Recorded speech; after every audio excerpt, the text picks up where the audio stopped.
চাঁপাইনবাবগঞ্জ সদর উপজেলার লক্ষ্মীপুর উচ্চ বিদ্যালয় মাঠে রোববার অনুষ্ঠিত হয়েছে লক্ষ্মীপুর ঈদগাপাড়া তরুণ সংঘ আয়োজিত মিনি ফুটবল টুর্নামেন্টের ফাইনাল ম্যাচ ও পুরস্কার বিতরণ অনুষ্ঠান।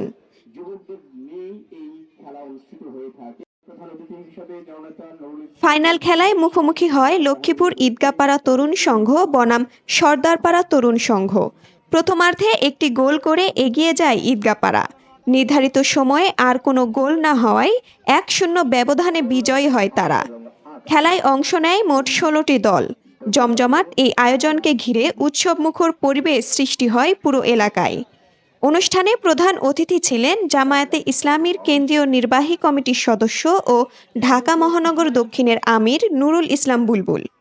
বিশেষ অতিথি হিসেবে উপস্থিত ছিলেন সদর উপজেলা পরিষদের সাবেক চেয়ারম্যান মোখলিসুর রহমান এবং সভাপতিত্ব করেন উপজেলা জামায়াতের আমির হাফেজ আব্দুল আলিম।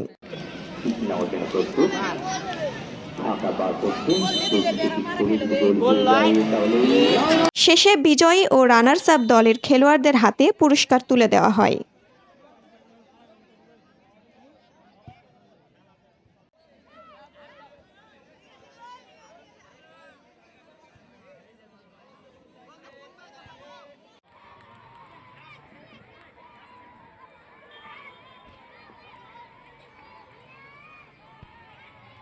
উত্তরভূমি, চাঁপাইনবাবগঞ্জ।